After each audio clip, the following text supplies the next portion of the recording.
Now it's time for us to look ahead to the Darley Yorkshire Oaks, the big race for fillies and mares, and a horse who's hoping to finally win a big one is the admirably consistent Scirocco Star. Absolutely. She's been second in, she should have been second Yes. in virtually everything. Had she not been quite so aggressively ridden in the Ribblesdale, I think she would have been second. She's been second in the Irish Oaks. She was second despite getting het up beforehand and running quite keenly in the Oaks itself. She's there all the time, no matter what the ground is. She runs her race. She's lovely. Has she got any more improvement in her, Steve, do you think?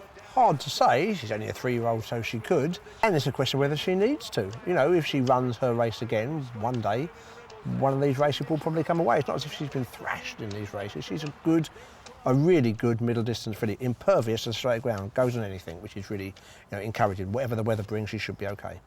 Hugh Morrison's Coquette hasn't run since the Oaks at Epsom, where she was 6th. Is that a sign of concern for you, Steve?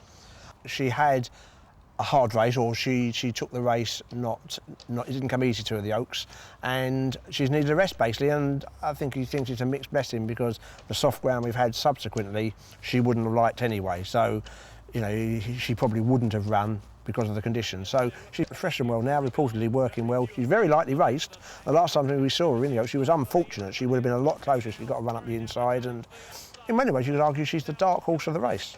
I think she's very unfortunate. She obviously hasn't taken that race well, but now she'll be fine. And the flip side to that is that she's fresh. She's a fresh horse. And other horses have been busy all season.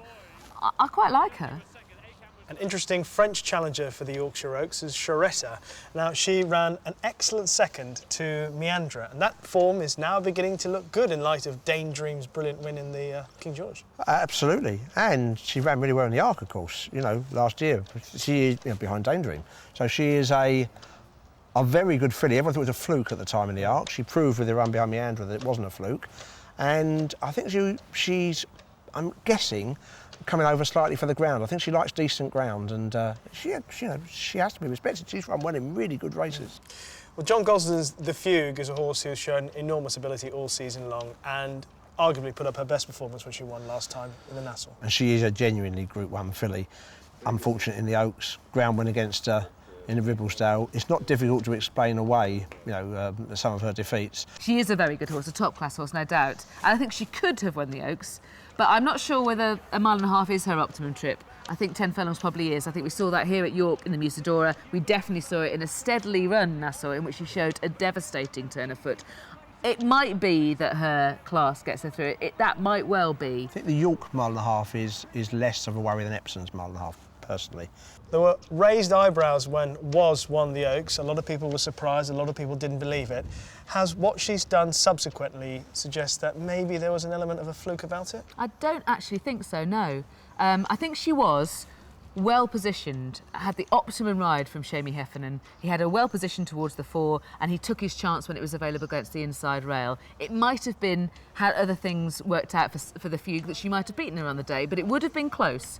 Since then, I think, was unfortunate in the Irish Oaks. She was hampered quite badly in the latter stages. She would have finished much closer, and she would have been totally undone by the crawl that they went in the Nassau Stakes over 10 furlongs, back up to 1.5 miles. I think she could be underestimated at your peril. Sir Henry Cecil's Wild Coco returned on her seasonal debut at Goodwood last time out and put in a sterling performance, career best.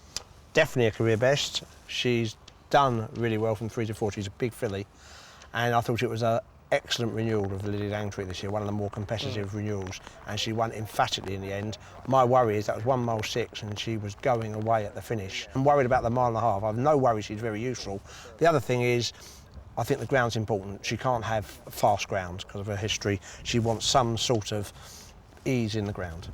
Charetta has run some excellent races against the boys. Back against her own gender, I think she'll win the Darley Yorkshire Oaks.